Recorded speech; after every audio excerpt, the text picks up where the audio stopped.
Malam itu juga, ia membongkar kuburan seorang pemuda yang baru dimakamkan siangnya. Dengan tangan yang gemetar, ia meraba bagian atas kepala jenazah dan meraih tali pocong yang masih basah.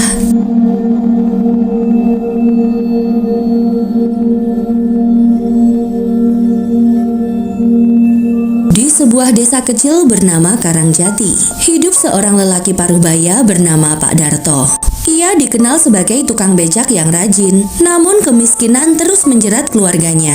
Istrinya sakit-sakitan, dan anak sematawayangnya putus sekolah karena tak mampu bayar SPP.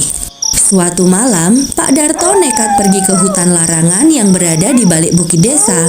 Konon, di sana ada tempat pesugihan kuno yang hanya bisa diakses pada malam Jumat Kliwon. Di bawah pohon beringin tua, ia menabur bunga 7 rupa dan membaca mantra dari buku tua warisan kakeknya. Tak lama kemudian, udara mendadak dingin menggigit kulit. Kabut tebal turun dari arah utara dan suara lonceng kecil terdengar dari kejauhan. Sesosok pocong tiba-tiba muncul dari balik pepohonan. Pocong itu berbeda dari yang biasa orang-orang ceritakan. Wajahnya hitam legam seperti arang dengan matanya yang menyala merah.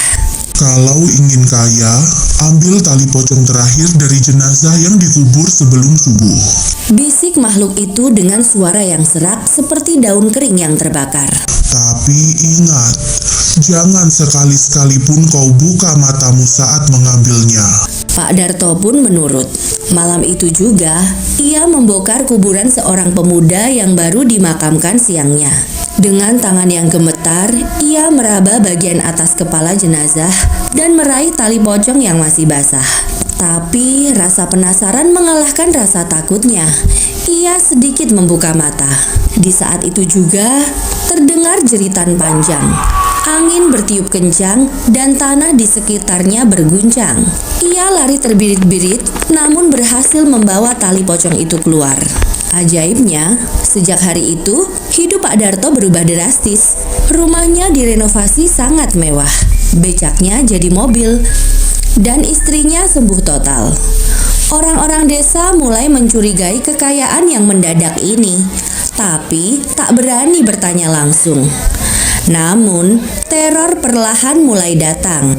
Setiap malam Pak Darto mendengar ketukan di pintu, tapi saat dibuka, tidak ada siapa-siapa. Istrinya mulai mendengar suara orang menangis dari dapur. Anaknya melihat bayangan putih berdiri di sudut kamarnya. Suatu malam, Pak Darto terbangun dan mendapati tali pocong yang disimpannya dalam kotak besi itu telah berpindah ke atas dadanya. Ia mencoba membuangnya ke sungai, membakarnya, menguburnya, tapi selalu kembali. Puncaknya, pada malam Jumat Kliwon berikutnya, semua lampu rumah padam. Terdengar ketukan, kali ini dalam lemari. Saat dibuka, muncul pocong yang sama dengan wajah hitam dan mata merah. Namun kali ini, dia berbicara dengan suara manusia. Kau membuka mata. Kau melihat wajahku, maka kau harus menggantikanku. Tiba-tiba, tubuh Pak Darto membatu. Istrinya berteriak melihat tubuh suaminya terbungkus kain kafan putih dan tergolek kaku. Namun, saat jenazah itu dikubur, seseorang di desa bernama Pak Trimo, tetangga sebelah, mendengar bisikan dalam mimpinya malam itu. Ambil tali pocongnya dan jangan buka matamu. Dan siklus itu pun kembali dimulai. Yang tak diketahui siapapun adalah tali pocong itu bukan alat pesugihan, tapi jebakan.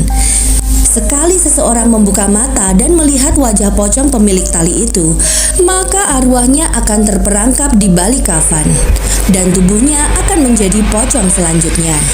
Sampai tali itu menemukan korban berikutnya dan berikutnya tanpa akhir.